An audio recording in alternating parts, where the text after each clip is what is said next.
అస్సలైన పని ఈ రూమ్‌లోనే ఉంది. తెలుసు గదా! ఆల్రెడీ నేను సంక్రాంతి క్లీనింగ్ అప్పుడు పెట్టాను గదా! మా మామయ్య గారి బుక్స్ అని జెప్పి చూడండి. ఇవన్నీ తీసి బయట పెట్టేసాము. మొత్తం అంతా గూడా.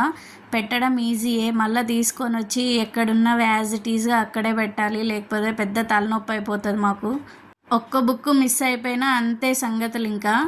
పెయింటర్స్ వచ్చే లోపలే మొత్తం అన్నీ తీసి పెట్టేసాం. ఇక్కడ ఎవరో పడుకున్నట్టుంది గదా! లేదు, అన్నీ బట్టలు పెట్టి కప్పెట్టేసాం మేమే. కార్డ్‌బోర్డ్‌లో ఉన్న బుక్స్ అన్నీ మంచం కింద పెట్టేసాము. మబ్బు మబ్బుగా ఉండే రూమ్స్ అన్నీ తళతళ మెరిసిపోతున్నాయి. మొత్తం ఇల్లంతా వైట్ కలరే ఏపిచ్చాము. ముందు అదే కలర్ ఉందని చెప్పేసి. ఈ షెల్ఫ్ నిండా గూడా బుక్సే ఉన్నాయి. కానీ దీంతో ఏం అవసరం లేదని జస్ట్ కప్పెట్టేసాం అంతే. అన్నీ తీసుకొనొచ్చి హాల్‌లో పెట్టేసాము.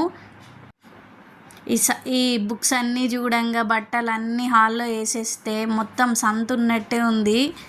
పిల్లలు లేరు కాబట్టి సరిపోయింది. లేకపోతే మామూలుగా నిండదు ఈ టైంలో అయితే. ఈరోజు ఓన్లీ ఈ 2 బెడ్రూమ్స్‌కి మాత్రమే వేశారు. ఇంకా ఏ వర్క్ చేయలేదు.